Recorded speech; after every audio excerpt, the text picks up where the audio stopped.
नमस्कार प्यारे साथियों, welcome to current affairs booster with me Sandeep Manudhane, season 2 session number 39। कैसे हैं आप? उम्मीद करता हूं पूरी तरह से चार्ज अप हैं, हेल्दी हैं, वाइज हैं, अपने आप को सुरक्षित रखे हुए हैं, अपने पूरे परिवार को भी सुरक्षित रखे हैं। यस और नो? सबसे पहले तो ये कंफर्म करो। आपका सीजन 2 के सेशन 39 में स्वागत है। आज हम एक बहुत ही महत्वपूर्ण अनाउंसमेंट करने जा रहे हैं, तो दिल थाम के बैठिए दोस्तों। प्यारे साथियों, इससे पहले कि हम आगे बढ़ें, आइए हमारे कुछ प्यारे प्यारे दोस्तों से मिले जिन्होंने खूबसूरत टेस्टिमोनियल लिख के भेजे हैं। तो दोस्तों, टेस्टिमोनियल लिखना है तो स्क्रीन पे नीचे एक लिंक हमने दी है, इसको क्लिक कर देंगे आप, पीडीएफ में लिंक ओपन हो जाएगी और आप यहां प्यारा प्यारा टेस्टिमोनियल लिखें। ओडिशा से दीपक मलिक ने प्यार भरा पैगाम भेजा है कि पिछले 7 सालों से फॉलो कर रहे हैं और हमारे साथ अलग अलग तरीके से जुड़े हुए हैं, हमारी रिकमेंडेड बुक्स पढ़ रहे हैं। He thanks the team for the hard work and service. Thank you so much Deepak, और हम आपको आने वाले समय के लिए, आपके करियर के लिए ढेर सारी शुभकामनाएं देते हैं। गॉड ब्लेस यू, खूब तरक्की करें, जीवन में सफल बने। दोस्तों, दीपक की ही तरह आप भी प्यारे प्यारे टेस्टिमोनियल लिखें, लिंक्स हमने दी हैं। Mister Abhinav Ghildiyal from Singapore also joins us. आप डेटा साइंस कंसल्टेंट हैं लिबर्टी म्यूचुअल पर, और उन्हें बहुत सारे लोगों से कंटिन्यूअसली बात करनी पड़ती है। जैसे ही भारत छोड़ के आप सिंगापुर गए, आपको यह समझ में आया कि दुनिया के अलग अलग कल्चर्स के साथ कैसे इंटरेक्ट किया जाता है, और वो काफी ही has grown as a person. और उन्होंने बहुत बोला कि भाई किस प्रकार से समझा कि लोगों के बारे में, देशों के बारे में जानकारी नहीं हो तो you can not even strike a conversation. और consulting is not just about advice. तो इस बीच आपको हमारे करंट अफेयर सेशन से बहुत फायदा हो रहा है। Thank you so much, thank you so much. आपको हमारे गाने भी बहुत पसंद हैं, आपके परिवार, आपकी वाइफ को भी थैंक यू सो मच। हमारी बेस्ट विशेष अभिनव के साथ हैं। गॉड ब्लेस यू, इसी तरह झंडा बुलंद रहे। तो दोस्तों, इंतजार किस बात का, फटाफट टेस्टिमोनियल लिखो, तो अगले सेशन में हम आपको ले लेंगे। So our friends from Odisha and Singapore, God bless us all. दोस्तों, जो महत्वपूर्ण अनाउंसमेंट है, बहुत ध्यान से सुन लीजिए। Coming Monday I will be announcing a very special membership scheme for PT education HQs YouTube channel. ये आप ही लोगों के सजेशन से निकला हुआ पूरा कॉन्सेप्ट होगा। 11 मई से हम हमारे यूट्यूब चैनल पर मेंबरशिप फीचर ऑन कर देंगे। तो उसमें you can pay monthly membership fees and access very very important videos. तो वो कौन कौन से वीडियोस होंगे, कैसे होंगे, इसमें हम अलग अलग लेवल्स लाएंगे मेंबरशिप के, और बेहद इकोनॉमिकल और अफोर्डेबल रेट्स पर बहुत ही इजी तरीके से YouTube के प्लेटफॉर्म पर ही आप हमें पेड प्रीमियम मेंबरशिप ले सकते हैं। तो आपका प्यार और सहयोग हमेशा हमें मिला है, आगे भी मिले, यही हमारी रिक्वेस्ट है। तो भैया 11 तारीख को, मई 11 मंडे को जो मैं सेशन लाऊंगा सीए बूस्टर का, मिस मत कीजिएगा। वहां मैं डिटेल्ड अनाउंसमेंट करूंगा। Thank you, thank you, thank you. Baba ji is back. क्या कहते हैं Baba ji? For the finest mind finding a solution is always time better invested than worrying over the problem. इसमें तो कोई शक ही नहीं है। दुनिया में 2 तरह के लोग हैं, एक हैं द प्रॉब्लम्स पीपल और एक होते हैं solutions people. The problems people are those जिन्हें हर चीज में प्रॉब्लम ही दिखती है। सॉल्यूशंस पीपल आर दोज जिन्हें हर प्रॉब्लम में सॉल्यूशन ढूंढने की इच्छा होती है। इसीलिए कहा जाता है कि between a problems person and a solutions person you should always be a solutions person. ये कहना बहुत आसान है, लेकिन ये करना बहुत मुश्किल है। यहां सिर्फ मुंह से बड़बोलापन नहीं है, यहां एक्चुअल एक्शन है। कई लोग पॉजिटिव थॉट्स, पॉजिटिव बातें बस सिर्फ करने तक ही रहते हैं, उनसे होता हवाता कुछ नहीं है रियल लाइफ में। एक्शन, आपको एक्शन दिखाना है। आपको बात समझ में आई? So if you are a fine mind, try finding solutions to problems. अब उसके लिए चीजों को पहले समझना बहुत जरूरी है। तो आई hope you have understood this. ये आपको आज का बाबा जी का मोटिवेशन कैसा लगा, कमेंट थ्रेड में बताइए। सेशन को लाइक और शेयर भी कीजिए। You are welcome to enrol with our IAS academy. Fantastic programmes, team से संपर्क करें, आज के आज एनरोल करें, ऑफर्स आर अवेलेबल। तो दोस्तों, अमेरिका में आप जानते ही हैं, इमिग्रेंट्स के लिए यह एक सपना रहा है। दुनिया भर के प्रवासी लोगों ने मिलकर अमेरिका बनाया। We all know that America was build by immigrants. तो भैया, ये इमिग्रेंट्स ने अमेरिका कैसे बिल्ड किया? Over centuries people from across the world came to America because वहां एक रूल ऑफ लॉ हाँ, उनकी अपनी प्रॉब्लम थी, रेशियल सेग्रीगेशन, विमेन्स राइट पहले तो नहीं थे, लेकिन धीरे धीरे धीरे धीरे रूल ऑफ लॉ आ गया और दुनिया भर के इमिग्रेंट्स को एक अमेरिकन ड्रीम चेस करने का मौका मिला। डोनाल्ड ट्रंप ने उसको थोड़ा बहुत रिवर्स गियर में डाल दिया। डोनाल्ड ट्रंप ने यह कहा कि भाई make America great again and so buy American hire American. और अभी पैंडेमिक के बाद तो समस्या और बढ़ जाएगी, लेकिन सच्चाई यह है कि अल्टीमेटली अमेरिका का पूरा high technology sector is dependent totally on immigrants. अगर इमिग्रेंट्स नहीं हो, high skilled immigrants from China, India etcetera, तो वो टेक्नोलॉजी सेक्टर ही ठप हो जाएगा। अरे भाई, सत्या नडेला, सुंदर पिचाई के बिना चल पाओगे क्या? नहीं चल पाओगे, we know that very well. तो अभी हाल ही में डोनाल्ड ट्रंप ने अनाउंस किया था कि भाई हम बहुत सारा इमिग्रेशन बैन लगाएंगे। So the big business in America revolted against it कि ऐसा कैसे, तो उन्होंने उसको डाइल्यूट कर दिया। Most popular immigrant worker visa categories H1B, आप बहुत अच्छे से जानते हैं, वो स्पाउस वीजा H4 वगैरह अलग चीज होती है। रिसर्च ये बताती है कि जो टॉप 30 H1B एम्प्लॉयर्स हैं अमेरिका के, गूगल, एप्पल, फेसबुक, मतलब जिनके पास पैसे की कोई कमी नहीं है, खदान खोली हुई है पैसे की, वो भी अंडर पे कर रहे हैं H1B वर्कर्स को। मतलब ये कहीं ना कहीं एम्प्लॉयर्स की एक आदत ही है कि अगर पे सेग्रीगेशन कर पाओ तो कर ही दो। तो ये लेटेस्ट रिसर्च ऐसा बताती है। And most of the H1B employers are actually underpaying. So why are people accepting it? अरे भाई, अमेरिका पहुंच गया, नौकरी मिल गई, इससे बड़ी कोई चीज ही नहीं है।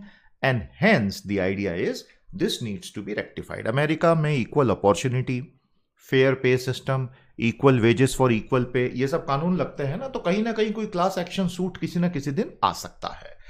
यहां हमारे दो सवाल हैं। पहला सवाल, सारे वॉलंटियर्स क्वेश्चंस को जो कंपाइल कर रहे हैं, thank you so much, you guys rock. Compile करते चलें, आंसर्स देते चलें। दोस्तों, हमारा पहला सवाल, why is America called the melting pot? America को मेल्टिंग पॉट क्यों कहते हैं? दूसरा सवाल, how important are immigrants for the high tech industry of America? प्रवासी मजदूर या प्रवासी कर्मचारी अमेरिका की हाईटेक उद्योग के लिए कितने महत्वपूर्ण हैं? अब दुनिया में जो सबसे बड़ी डिबेट आज चल रही है दोस्तों, कोरोना वायरस के कंटेक्स्ट में ही, लाइफ्स वर्सेस लाइवलीहुड्स। तो ये एक्चुअली डिबेट होनी ही नहीं चाहिए थी, क्योंकि इस पूरे पैंडेमिक का मैनेजमेंट अगर सही ढंग से किया जाता तो ये डिबेट ही नहीं होती। But because some of the biggest nations in the world have grossly miscalculated and grossly mismanaged this crisis, so now we are faced with a very awkward binary। अब हमारे सामने ये एक दोधारी तलवार ऐसी प्रस्तुत कर दी गई है कि भाई जीवन बचाना है तो लॉकडाउन रखो। हालांकि लॉकडाउन से जीवन बचते हैं, ये किसने कहा? वायरस की स्पीड कम हो जाती है, लेकिन लॉकडाउन यानी जीवन बचाना, ऐसी कोई फाइनल गारंटी थोड़ी है। डी लॉकडाउन के बाद तो इश्यू आएगा ही ना। या आजीविका बचाएं, जीवन वर्सेस आजीविका, जीवन बनाम आजीविका। तो ये एक बड़ा खतरनाक बाइनरी क्रिएट हो गया है। बहुत खूबसूरत न्यूज़ कवरेज है ये। आप सभी से हमारा निवेदन है कि ये ओरिजिनल जितने भी न्यूज़पेपर्स हैं, इनकी कॉपियां खरीद के पढ़ें, इनके ऑनलाइन सब्सक्रिप्शन है। तो हम जो जो न्यूज़ क्लिप यहाँ दिखाते हैं, we want you to subscribe to these newspapers, pay, subscribe and use. ध्यान रखिएगा। यूरोप के नेता अब ये कह रहे हैं कि यूरोप में ऐतिहासिक मंदी आने वाली है। 2020-21 में जीडीपी 7% से श्रिंक हो जाएगा। कल हमारे बड़े क्यूट से चीफ इकोनॉमिक एडवाइजर हैं के सुब्रमण्यम साहब, बहुत अच्छे व्यक्ति, बड़े भले व्यक्ति हैं। उन्होंने कहा कि हमारा पहले क्वार्टर का जीडीपी श्रिंक हो जाएगा, उसके बाद वी शेप रिकवरी होगी। गलत बात, ऐसा नहीं होने वाला है। वी शेप रिकवरी कहां से हो सकती है? यू हो गई तो ही बहुत बड़ी बात है, अदरवाइज एल में न फंस जाए कहीं। तो अलग अलग टाइप की रिकवरीज होती हैं, V shape, U shape, L shape, W shape. Chances of India going into V shape recovery, यानी अभी इतना गिरा और एकदम से उछले, कैसे होगा यार? मतलब बिना स्टिमुलस के आप बात कर रहे हो ही नहीं सकता। तो सुब्रमण्यम साहब ने भारत के लिए क्या है कि फर्स्ट क्वार्टर में अभी हमारा जीडीपी श्रिंक होगा, अप्रैल में जून, और फिर वी शेप। मुझे लगता है हमारा पूरे साल भर का जीडीपी श्रिंक होगा, 5, 10, 15% तक ओवरऑल जीडीपी की मात्रा कम हो सकती है। अभी तक के रुझान ये हैं। कल को भारत सरकार 20 लाख करोड़ का स्टिमुलस ले आए, सारी कहानी बदल जाएगी। हम तो 30 दिन पहले से बोल रहे हैं कि लाओ स्टिमुलस, लेकिन सरकार ने स्पष्ट कर दिया कि कोई स्टिमुलस नहीं, चुपचाप बैठो, सीओ बूस्टर के सेशन बनाओ और सो जाओ। तो प्यारे दोस्तों, यूरोप में हिस्टोरिक रिसेशन आएगा, तो रिलैक्सेशंस आ रहे हैं, लेकिन यूरोप के देशों ने साफ कर दिया है कि अगर इसके बाद कोरोना वायरस पैंडेमिक ने गति पकड़ ली तो हम फिर से लॉकडाउन कर देंगे, और ये होगा। 2-3 बार ऐसा हो सकता है। 20% of young kids are not getting enough to eat in the USA. क्या ये आपको विश्वसनीय बात लगती है? लेकिन ऐसा हो रहा है। अमेरिका में 20% छोटे बच्चों को इनफ खाना नहीं मिल रहा है। तो ये तो गरीब देशों वाली हालत हो गई। भारत में भी यही स्थिति है। 102 हम ग्लोबल हंगर इंडेक्स में कहां से आ गए। तो in America 1/5 of the young children today are not getting enough food. तो काहे की सुपर पावर, काहे का डॉलर माइटी करेंसी, अगर अपने बच्चों को तुम खाना नहीं दे पा रहे हो तो लाना था तुम पर। Trump is clear that despite death we will open the economy now. क्योंकि उनको तो चुनाव दिख रहा है ना, उनको इस सब से कोई मतलब ही नहीं, उनको कभी मतलब रहा ही नहीं। नहीं तो जनवरी में बंद कर देते ना सब कुछ। सब एक्सपर्ट्स ने बोल दिया था, पूरा जनवरी वेस्ट कर दिया, पूरा फरवरी वेस्ट कर दिया, 15 मार्च तक वेस्ट कर दिया, और ये चारों तरफ फैल गया। New York is the biggest super spreader for America. अब आप बोलेंगे सर ये सुपर स्प्रेडर पता कैसे चलता है, बता रहा हूं। लेकिन पहले बताइए, लाइव्स वर्सेस लाइवलीहुड का फंडा समझ में आ गया? तो मेरा अगला क्वेश्चन नोट करें, फिर बताऊंगा न्यूयॉर्क सुपर स्प्रेडर कैसे पता चला। Explain the various dimensions of the global binary debate, lives versus livelihood. ये बहुत अच्छा क्वेश्चन है, परीक्षाओं में पूछ सकते हैं, वाइवा में पूछ सकते हैं। मेरे जैसा खड़ूस एग्जामिनर हुआ तो 100% पूछेगा। सर भगवान करे आपका जैसा एग्जामिनर नहीं आया सर, हाथ प्रार्थना करते रहो। तो दोस्तों अभी हमने क्या बात की थी कि New York is a super spreader. ये कैसे पता चला? बहुत सिंपल तरीका है। आप ज्यादा से ज्यादा लोगों में से वायरस इकट्ठा कीजिए और उसका जीनोम मैपिंग कर लीजिए। बहुत आसानी से हो जाता है आजकल तो। जीनोम सारे के सारे सिस्टम्स अवेलेबल हैं, सुपर कंप्यूटर्स सब अवेलेबल है, techniques are available, genetic scientist are available. तो अमेरिका में सैकड़ों सैकड़ों जीनोम सीक्वेंसिंग जब की गई पूरे देश की, तो जो दूसरे राज्यों और शहरों में मिल रहा है जीनोम सीक्वेंस, उसमें वो ट्रेड्स मिल जाते हैं जो न्यूयॉर्क से मैच करते हैं। तो उससे पूरी हिस्ट्री पता चल जाती है कि ये कहां से निकला, कैसे मूव किया, क्या किया, एक्सेट्रा। समझ में आया? So New York is the biggest super spreader and they wasted 40 to 50 days in which it spread across US. बहुत घातक गलती, इतिहास में दर्ज होगी दोस्तों गलती, नोट कर लीजिएगा मेरी बात। तो मेरा अगला सवाल, why are claims being made that New York was a super spreader of pandemic in America? बहुत दुख की बात है, बहुत दुख की बात है। Job loss mounts. दोस्तों देश में वर्तमान में एम्प्लॉयमेंट की स्थिति काफी भयानक हो गई है। तो ये लेटेस्ट रिपोर्ट जो आई है कि अप्रैल में ही 12.25 करोड़ लोगों की नौकरियां चली गई, जिनमें से 3/4 थे छोटे छोटे व्यापारी और दिहाड़ी के मजदूर। अब इनके लिए कोई पैकेज आया नहीं है। जो पैकेज गरीब कल्याण आया था उसमें बहुत सारी तो फ्रंट लोडिंग थी और बाकी कुछ पैकेज था, लेकिन जो एक्चुअल पैकेज जिसको कहते हैं इनके लिए कुछ भी नहीं है। अब आप ये सोच सकते हैं कि क्या पैकेज पैकेज पैकेज की रट लगा रखी है, क्या पैकेज होता है? प्यारे दोस्तों पैकेज यानी डिमांड क्रिएशन। अब आप बोलेंगे क्या डिमांड डिमांड डिमांड की रट लगा रखी है? डिमांड क्रिएशन मतलब हमारे जीडीपी का पीएफसी जो 60% है। अगर डिमांड ही मर जाएगी इंडिविजुअल के लेवल पर, तो प्राइवेट फाइनल कंजम्पशन एक्सपेंडिचर तो भारत के जीडीपी का 60% है, वो खत्म हो जाएगा। तो जीडीपी और डबल तेजी से श्रिंक होना शुरू होगा। ग्रोथ की तो बात छोड़ दीजिए। आपको बात समझ में, स्टिमुलस की बात क्यों की जाती है? मैंने आपको पीएफसी पढ़ाया हुआ याद है ना। जॉब्स 39.6 करोड़ थे मार्च में, वो हो गए 28.2 करोड़ अप्रैल में। अब एक बहुत बेसिक बात नौकरियों की बताऊं दोस्तों आपको। नौकरी गंवाना बहुत आसान होता है, नौकरी कमाना बहुत मुश्किल होता है। किसी इंडस्ट्री में मान लीजिए 555 लोग आज काम कर रहे हैं और घट के वो हो गया 390। उस इंडस्ट्री का मालिक क्या सोचेगा? 390 रोको मुनीम जी, अभी मत बढ़ाओ, 390 पे चलाएंगे यार, आदमी को काम थोड़ा ज्यादा करने दो। करो करो 390 से कराओ, चलो चलो 15-20 लोग 410 तक ले जाओ, चलो चलो चलो चलो, बस बस ज्यादा नहीं। This is the common tendency. So while destruction of jobs is a very easy thing, recreation of jobs is an impossible thing often unless there is a massive stimulus that excites you to do it. आपको बात समझ में आ रही मेरी? अगला, number of farmers has gone up. Can you believe it? Affected sectors में एक हरी वाली डंडी दिख रही है आपको। किसान की संख्या भारत में केवल तभी बढ़ती है जब बाकी सारे रास्ते बंद हो जाते हैं। यह बिल्कुल पक्का सबूत है कि क्या हुआ है भारत में। और अब हमारे राज्यों को 4 कैटेगरी में बांटा जा सकता है based on labour force participation rate and unemployment. कुछ जगह अनएम्प्लॉयमेंट कम है तो लेबर फोर्स पार्टिसिपेशन भी कम है, हिमाचल, केरल, दिल्ली, पंजाब। कुछ जगह अनएम्प्लॉयमेंट कम है, लेबर फोर्स पार्टिसिपेशन बहुत ज्यादा है, तेलंगाना, पश्चिम बंगाल, उत्तर प्रदेश। कुछ जगह अनएम्प्लॉयमेंट बहुत ज्यादा है, लेबर फोर्स पार्टिसिपेशन कम है, तमिलनाडु। और कुछ जगह अनएम्प्लॉयमेंट बहुत भयंकर और लेबर फोर्स पार्टिसिपेशन बहुत ज्यादा, हरियाणा, कर्नाटक, झारखंड, बिहार इत्यादि। इसको थोड़ा सा गहराई से समझिएगा, आपको मजा आएगा। ये एक चार्ट है जो आपको भारत में नौकरी की आज की स्थिति पूरी समझा सकता है। इस पर मेरे 2 सवाल। What is the only explanation of the number of farmers going up in India in any month? और अगला सवाल, why is it said that destruction of jobs is easy, creation very difficult? जो वॉलंटियर्स कंपाइल कर रहे हैं question को, thank you so much दोस्तों। Session को लाइक और शेयर कीजिए, दुनिया तक पहुंचाइए। ये ज्ञान है, ज्ञान को आगे बढ़ाते रहना चाहिए। एटसी, इस कंपनी का नाम सुना है आपने? एटसी, किसे पता है भैया एटसी के बारे में? ये एक बड़ी अनोखी कहानी इसलिए हम लेकर आए हैं। तो ये एटसी क्या है, जल्दी बताइए, जल्दी बताइए, जल्दी बताइए, जल्दी बताइए। एटसी क्या है?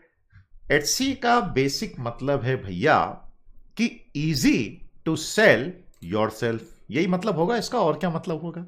कि आप खुद बेच सकते हैं। समझ में आया आपको? तो कोई चीज जो आप बनाएंगे और आप खुद उसको डायरेक्टली बेचेंगे, ये कंपनी अमेरिका की है एटसी। इस पे लोग क्या कर सकते हैं, आप कुछ भी अपनी बनाई हुई हाथ की चीज बेच सकते हैं, जैसे कि मास्क, फेस मास्क। तो बहुत मजे की खबर यह है दोस्तों, वेरी इंटरेस्टिंग न्यूज, कि हजारों हजारों सेलर्स ने इस प्लेटफॉर्म पे हाथों से बने मास्क बेचे। अब ये सोचिए मास्क की डिमांड कितनी भयंकर है। आपको बात समझ में आई? 3 अप्रैल को centre for disease control and prevention ने बोल दिया, अमेरिका की जो बिल्कुल मेन बॉडी है, प्यारे दोस्तों, ये सीडीसी में पैंडेमिक कंट्रोल यूनिट होता था पूरा। डोनाल्ड ट्रंप ने पिछले 30 साल में उस पैंडेमिक कंट्रोल यूनिट की फंडिंग काट दी, उसमें एक्सपर्ट्स को काट के नौकरियां हटा दी और इसी के साथ अपने पॉलिटिकल भविष्य को भी काट डाला। ये इन्वेस्टमेंट होता है, ये इंश्योरेंस होता है। ट्रंप साहब समझ नहीं पाए और उसकी कितनी बड़ी कीमत अब हम चुका रहे हैं। तो एटसी का फायदा हो गया, इसकी स्टॉक प्राइस बढ़ गई क्योंकि मास्क बिकने लग गए। Very interesting news, isn't it? French hacker targets Aarogya Setu again and list issue. काफी गंभीर हो गया ये मुद्दा दोस्तों। हमारी अगली खबर में आरोग्य सेतु ऐप भारत सरकार चाहती है कॉन्टैक्ट ट्रेसिंग साइंटिफिक तरीके से हो, बहुत अच्छी बात है। लेकिन एक बहुत बड़ी प्रॉब्लम भारत में है कि आज डेटा प्राइवेसी लॉ भारत में है ही नहीं। अरे भैया 2017 में जस्टिस जे.एस. खेयर की अध्यक्षता में सुप्रीम कोर्ट की 9-0 बेंच वर्डिक्ट ने राइट टू प्रिवेसी एस्टेब्लिश किया as a part of article 19 and 21, अनुच्छेद 19 और 21 के तहत संविधान के। भारत में एक संविधान है, मालूम है ना आपको? वो किताब रखी हुई दिल्ली में कोने में, धूल लग गई थोड़ी सी। उसके तहत निजता का अधिकार एक मौलिक अधिकार घोषित किया गया है। अब उसको आपको अमली जामा पहनाना पड़ेगा ना। In the real world you have to give it some concrete shape. वो है data privacy law, justice Srikrishna committee. वो कानून तो बना ही नहीं अभी तक। अब वो कानून है नहीं और ये ऐप है जिसमें डेटा जाएगा। ब्लूटूथ ऑन रखो, जीपीएस ऑन रखो। हालांकि भारत में 15-20% लोगों के हाथ में स्मार्टफोन्स हैं, तो वो दूसरों के लिए भी ला रहे हैं ऐप, वो एक अलग बात है। तो ये जो फ्रेंच हैकर है प्यारे दोस्तों, इलियट एल्डरसन के नाम से ये चलता है।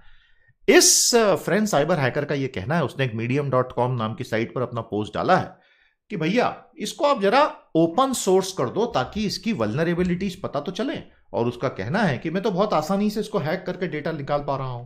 भारत सरकार का कहना है बिल्कुल झूठ बात है, ऐसा कुछ भी नहीं है, बिल्कुल सही ढंग से हमने बनाया है और balance between privacy and data collection हम मेंटेन करके चल रहे हैं। आपको बात समझ में आई? तो ये एक बड़ा इंटरेस्टिंग कॉन्सेप्ट है प्यारे दोस्तों, और भारत सरकार ने कहा है कि इसे हम ओपन सोर्स करने वाले हैं। ये बहुत अच्छी बात है, मैं भारत सरकार की तारीफ करना चाहता हूं। सरकार ने कमिट किया कि इसे हम ओपन सोर्स करेंगे, उसके बाद सारी प्रॉब्लम खत्म, क्योंकि people can audit it then. लेकिन अभी थोड़े समय के बाद करेंगे, बस वो समय थोड़ा जल्दी आ जाए, यही प्रिवेसी वालों का थोड़ा सा एक कंसर्न है। हमारा अगला सवाल नोट करें, what are the fundamental issues of conflict between privacy and data collection needs. ये टॉपिक बहुत महत्वपूर्ण है दोस्तों, इस न्यूज़ को अच्छे से पढ़ लीजिएगा। मिशन पीटी को कंट्रीब्यूट करें, कई बच्चे रोजाना कंट्रीब्यूट करते हैं, बहुत बहुत धन्यवाद। pteducation.com/contribute। फिर से याद दिला दूं, मंडे बिल्कुल सेशन मिस मत कीजिएगा। बहुत ही धमाकेदार शानदार खबर आ रही है। आप हमें ऑफिशियली ज्वाइन कर सकते हैं प्रीमियम यूट्यूब पर ही, हमारे चैनल पर पीटी एजुकेशन HQ पर। अलग अलग लेवल्स ऑफ मेंबरशिप में बहुत धांसू कंटेंट हम लेकर आने वाले हैं बहुत जल्दी, और मेंबरशिप हम मंडे से ऑन कर देंगे। जरूर जरूर जुड़िएगा दोस्तों, आप लोगों के समर्थन की हिम्मत के साथ ही हम इसमें कूद रहे हैं और बहुत शानदार कंटेंट लाएंगे। तो please do become members once we started. Thank you so much. तो भारत में बड़े बड़े राज्यों ने पैंडेमिक के चलते जो दुर्गति देखी है, राज्यों की बैलेंस शीट टूट फूट गई है, रेवेन्यू साइड उनका 70-80% खत्म हो गया है, क्योंकि जो मेन एक्टिविटीज हैं वो सब बंद पड़ी हुई हैं। इस पर हम कई बार बात कर चुके हैं। पिछले 48 घंटों में 2 राज्यों से खबर आ चुकी कि उत्तर प्रदेश और मध्य प्रदेश दोनों ने बोला है कि जितने भी श्रम कानून हैं 10-15% सबसे जरूरी कानूनों को छोड़ के हम बाकी सबको शिथिल कर देंगे कुछ सालों के लिए, ताकि इंडस्ट्रीज को हमारे राज्यों में काम करने में रुचि बनी रहे। ऐसा नहीं हो कि हमारा इंडस्ट्री मैन्युफैक्चरिंग सब बंद ही हो जाए। अब ये बहुत रेडिकल बात है। हमने हमेशा लेबर लॉ रिफॉर्म की बात की है, लेकिन ये pandemic induced banking of state है। अब ये श्रमिकों के हित में तो होने वाला नहीं है, ये बात तो सभी को समझ में आ रही है। भाई बेंगलोर में जो हुआ हमने देखा कि कैसे पहले सरकार ने बोली कि नहीं नहीं नहीं नहीं नहीं अभी श्रमिक नहीं जा सकते, उनके सपनों का भारत यहां बनने वाला है, तो अभी तुम्हें कहीं नहीं जाना है। ट्विटर पे ऑफिशियली कहा गया है कई नेताओं के द्वारा। और फिर जब दबाव आया कि श्रमिकों को बंधुआ मजदूर थोड़ी बना सकते हो, ट्रेन चलाओ, तो फिर डिसीजन रिवर्ट किया कर्नाटक सरकार ने, ट्रेनें चला दी। तो हमें ध्यान रखना पड़ेगा कि श्रमिक भी प्राइवेट इंडिविजुअल है, उसकी भी एक आइडेंटिटी है, उसकी भी एक डिजायर है, उसके भी ह्यूमन राइट्स हैं। और इसलिए माइग्रेंट लेबरर्स पे सुप्रीम कोर्ट का रुख अलग है कि खाना दे तो दिया, अब तुझे सैलरी की क्या जरूरत। सुप्रीम कोर्ट ने ऑफिशियली बोला है कि why do you need salary, we are giving you food. हालांकि वो जजमेंट उतना ठीक इसलिए नहीं है क्योंकि हालात क्या है वो तो रोज वीडियोस में दिख ही रहे हैं, और जिस तरह के एक्सीडेंट्स हो रहे हैं सड़कों पे, जिस तरह की समस्याएं आ रही हैं, वो सबको दिख रहा है। तो अब ये कानूनों का जो शिथिलीकरण होगा, this relaxing of laws, I hope this is done with a positive attitude and the manufacturers, industrialists, they take care of human rights of laborers. Otherwise, this will have to be reversed very soon by the courts. ये होगा ही होगा, आप देखिएगा। तो मध्य प्रदेश उत्तर प्रदेश दोनों पूरी तरह से लेबर लॉज को डाइल्यूट कर रहे हैं, सेफ्टी हेल्थ नॉर्म्स ही हटा रहे हैं पूरे के पूरे। अब ये क्यों कर रही हैं सरकारें? उनका कहना है कि भाई इंडस्ट्रियल एक्टिविटी खत्म हो जाएगी नहीं तो। अब एट व्हाट कॉस्ट, सवाल ये है। तो हमारा अगला सवाल नोट करें दोस्तों, labour law reforms in India is a crime need, but to relax labor laws during a pandemic may be counterproductive. Analyze, तो इसका विश्लेषण दीजिएगा। जहां तक कॉर्पोरेट इंडिया के दिग्गजों का सवाल है, दीपक पारेख, वेणु श्रीनिवासन, आरती भार्गव, अमिताभ चौधरी, बहुत बड़े बड़े नाम हैं। इनका कहना यह है कि अर्थव्यवस्था पूरी तरह से कोलैप्स होने की कगार पर आए उसके पहले डी लॉकडाउन शुरू कर दीजिए सरकार। हम और लॉकडाउन नहीं कर सकते क्योंकि पीएमआई सर्विसेज का 5.4 हो गया है। परचेसिंग मैनेजर्स इंडेक्स मैन्युफैक्चरिंग का अलग बनता है, सर्विसेज का अलग बनता है, मार्केट वाले करते हैं ना इसको, तो मार्केट कंपनी है। 50 से ज्यादा हो तो एक्सपांशन होने वाला है, 50 से कम हो तो कॉन्ट्रैक्शन, ये एक्सपेक्टेशन इंडेक्स है। तो परचेसिंग मैनेजर इंडेक्स अप्रैल का आया है 5, 50 के ऊपर होता है तो एक्सपांशन, मतलब बहुत भयानक कॉन्ट्रैक्शन हो रहा है। आई होप आप बात समझ रहे हैं, ये सारे आंकड़े झूठ तो नहीं बोल रहे ना भैया। तो ये जो स्टॉलवर्ड्स है इंडस्ट्री के, इनका कहना है कि लाइवलीहुड चालू करना बहुत जरूरी है सरकार, क्योंकि डेली वेजर्स की सब कुछ हालत खराब हो गई है और ऊपर से स्टिमुलस है ही नहीं ना। तो और सुब्रमण्यम साहब ने क्या कहा, हमारे सीए बड़े क्यूट इंसान है, उन्होंने कहा कि कोई फ्री लंचेस थोड़ी होते हैं इकोनॉमी में। मेरे मालिक, लोग मर रहे हैं सरकार, सब खत्म हो रहा है सरकार, फ्री लंचेस क्या सर? स्टेट है, सोवरेन स्टेट है, नोट छाप सकते हो, कराओ ना सर डेफिसिट मोनेटाइजेशन, कराओ ना हेलीकॉप्टर मनी। सर कौन रोक रहा है आपसे, कौन सवाल पूछ रहा है? रेटिंग एजेंसीज को 2 साल के लिए धक्के मार के बाहर निकाल दो सर, हम आपके साथ हैं। एफआरबीएम को बंद करके साइड में रख दो सर। फाइनेंस कमीशन की मत सुनो, गलत टाइम है सुनने का ये। लेकिन सरकार फिलहाल उन चीजों पर ज्यादा ध्यान दे रही है। शायद सरकार को कुछ ऐसी चीजें पता है जो आपको मुझे नहीं पता है। तो ओवरऑल इन सब का कहना है कि कॉन्ट्रैक्शन हो रहा है और जल्दी से जल्दी डी लॉकडाउन कर दो भैया। तो हमारा अगला सवाल, why is the Indian corporate sector urging the government for a very rapid D lockdown? प्यारे साथियों, तो सरकार धीरे धीरे धीरे धीरे धीरे रिलैक्सेशन दे रही है। टीयर 2, टीयर 3, ये टीयर होता है बेटा, टायर नहीं होता है। टायर बड़ा मजेदार शब्द है। एक होता है TIRE, थक जाना, एक होता है TYRE, पहिया, टायर, और एक होता है टीयर, TIER, यानी कि स्तर। तो टीयर 2, टीयर 3 टाउन्स में कंस्ट्रक्शन शुरू करें, क्योंकि आप जानते हैं दोस्तों, भारत में सबसे ज्यादा नौकरियां कंस्ट्रक्शन क्षेत्र में है। हमारे यहां जो पिछले 40 साल में कंस्ट्रक्शन क्षेत्र ने कंट्रीब्यूट किया, उसको कभी अप्रिशिएट नहीं किया गया।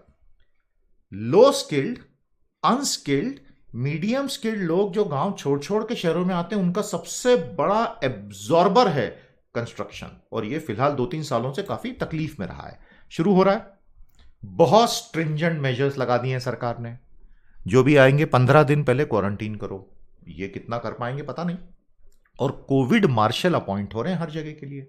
कोविड मार्शल हर चीज पे ध्यान रखेंगे। अच्छा कॉन्सेप्ट है, एग्जाम में पूछा भी जा सकता है, हु आर कोविड मार्शल्स, तो थोड़ा सा ध्यान रखिएगा। हमारा अगला सवाल, what is the importance of the construction industry in India GDP? Session में मजा आ रहा है दोस्तों, लाइक करें, शेयर करें, दोस्तों तक पहुंचाएं।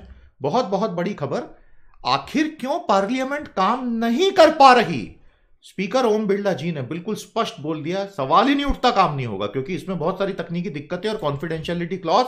तो हटा सावन की घटा, संसद और संसद की कार्यकारी समितियां, जितनी भी अलग अलग अलग अलग स्थायी समितियां, सब काम बंद। तो सब कुछ ठप हो चुका है। हमारे संसद की एक बहुत ही समृद्ध परंपरा है, the standing committees of Lok Sabha and Rajya Sabha, सारे काम बंद पड़े हैं। अब हम समझ सकते हैं 550 लोगों का वर्चुअल पार्लियामेंट चलाना थोड़ा दिक्कत है, वो छोटे छोटे दिखेंगे स्क्रीन पे 550 लोग। वैसे कुछ टीवी चैनल्स पे तो 50-50 पैनलिस्ट आ जाते हैं आधे घंटे के लिए, लेकिन ठीक है, बिरला जी की बात समझते हैं, 550 को कैसे कंट्रोल करेंगे। लेकिन स्थायी समितियों में तो 10, 15, 20 लोग होते हैं ना, उनका तो करा दो। ये कहना है सांसद जो बीजेडी के हैं उनका, इनका कहना यह है, भर्तृहरि मेहता बीजेडी से हैं, कि आखिर आप वर्चुअली पार्लियामेंट्री कमिटीज को काम क्यों नहीं करने दे रहे हैं। इनका कहना है 23 देशों में काम चल रहा है पार्लियामेंट में virtually. Argentina, Brazil, Cuba, Denmark, Estonia, France, Greece, Iceland, Indonesia, New Zealand, Norway, Panama, Poland, Portugal, Romania, Spain, UK, USA, Venezuela. तो भारत में क्यों नहीं अलाउ कर रहे हो? मैं पूरी तरह से इनके साथ हूं। देखिए, parliamentary checks and balances, parliamentary committees का काम ही ठप हो जाएगा तो सब ठप हो जाएगा भैया मेरे, लेजिस्लेटिव ब्रांच ही खत्म। इसलिए हमें अब जब सुप्रीम कोर्ट चल सकता है वर्चुअल कोर्ट में, I am very sure Birla ji को बात समझ में आई होगी ना, आई एम वेरी श्योर बहुत जल्दी गुड न्यूज आती होगी कि एटलीस्ट पार्लियामेंट्री कमिटीज का काम शुरू हो गया। अदरवाइज क्या होगा? एडहॉक डिसीजन होंगे, फटाफट डिसीजन बिना सोच समझ के लिए जाएंगे, वो न मेरे हित में ना आपके हित में। मेरा अगला सवाल नोट करें, What is the need and necessity for parliamentary committees to be reopened via virtual mode? साथियों बहुत बहुत धन्यवाद। तपस्या सीरीज को क्या प्यार मिला है। डे 41 का हमने फॉर्मेट बदला था। अब हम एक कॉम्प्रिहेंसिव लेक्चर 1.5 घंटे का ले रहे हैं, जिसमें एक बड़ा टॉपिक टोटलिटी में कवर कर रहे हैं और गवर्नमेंट स्कीम और प्रीलिम्स एमसीक्यू का पूरा कंटेंट आपको पीडीएफ में दे रहे हैं। आज हमारा डे 42 रिलीज हो जाएगा, बिल्कुल मिस मत करना। आज हम एक बहुत ही शानदार टॉपिक लेने वाले हैं दोस्तों, भारतीय अर्थव्यवस्था की 1947 से 2020 की पूरी कहानी। In a nutshell, Indian economy story from 1947 to 2020, एकदम सरल भाषा में बताऊंगा। बहुत ज्यादा फैक्ट्स फिगर्स नहीं उसमें घुसाऊंगा, सरल भाषा में, जीरो से किसी को सीखना हो सभी एग्जाम्स के लिए आज का सेशन जरूर देख लेना। ठोको ताली। बैड बैंक प्रपोजल, मुझे याद है हमारे भूतपूर्व chief economic adviser Arvind Subramanian साहब ने बात की थी कि आज नहीं तो कल एनपीए प्रॉब्लम से निपटने के लिए बैड बैंक बनाना पड़ेगा। ये basically big asset recasting firm होगा बैंकों के लिए। सारे टॉक्सिक लोन्स उसमें घुसा दिए जाएंगे ताकि बैंक लेंडिंग पे ध्यान दें, टॉक्सिक लोन्स पे नहीं। लेकिन सरकारों को ये आइडिया आज तक समझ में नहीं आया, लेकिन अब बाकी के सभी लेंडर्स बोल रहे हैं जल्दी से बैड बैंक लाओ। आप जानते हैं क्यों बोल रहे हैं? क्योंकि इस पैंडेमिक के चलते एनपीएस यूं जाने वाले हैं अब भारत में। अरे भैया, एमएसएमई सेक्टर की हालत ये हो गई है कि आधे बंद हो जाएंगे अब, अगर अभी के अभी नहीं बचाया गया उनको। फिलहाल नो फ्री लंचेस बोल दिया है हमारे चीफ इकोनॉमिक एडवाइजर ने, तो एनपीएस शूट करेंगे। अभी तो मोराटोरियम को 3 से 6 महीने की बात हो रही है। अच्छा है, करना चाहिए, लेकिन अब उसमें क्या है, इंटरेस्ट लगा दिया तो बैंकों को बिना कुछ किए इंटरेस्ट इनकम हो रही है, तो उनको वो तो बोल रहे हैं कि कर दो भैया, 60 साल के लिए कर दो। बैठे बिठाए किसी को अगर इंटरेस्ट इनकम हो रही है तो उसको क्या दिक्कत है? I was just kidding. 60 साल का कहने का मतलब ये है, इंटरेस्ट हटाना चाहिए था ना, लेकिन नहीं माना RBI.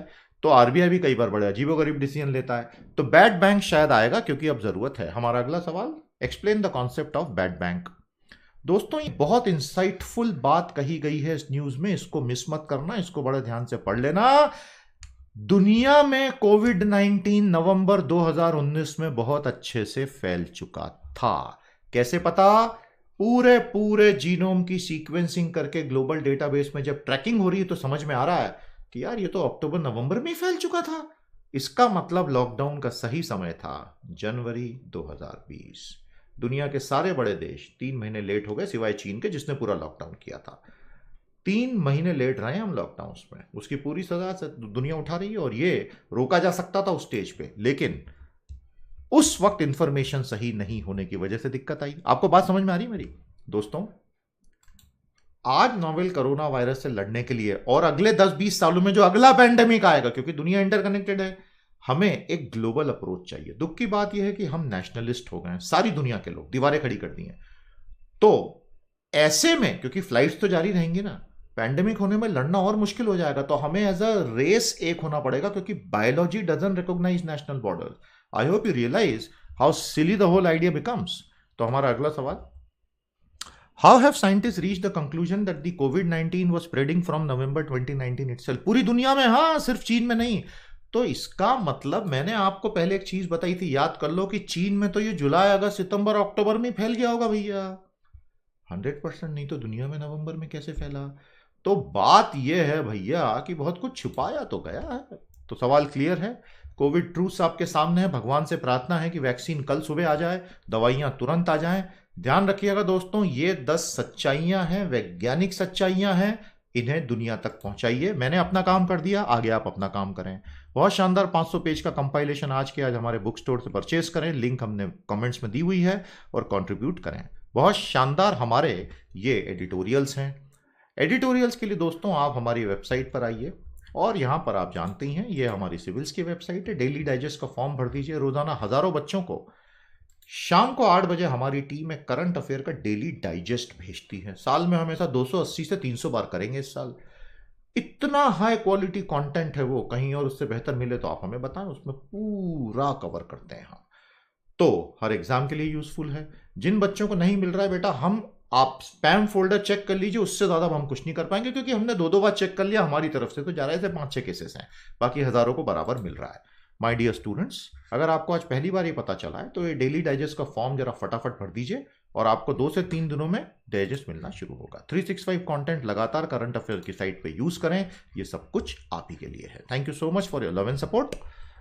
So my dear students, स्वागत है आपका पीटीज आईएएस एकेडमी में। टीम से बात करें, आज के आज एनरोल करें, और सोमवार से मैं अनाउंसमेंट करूंगा कि हमारे कौन से लेवल्स ऑफ मेंबरशिप आने वाले हैं यूट्यूब पर।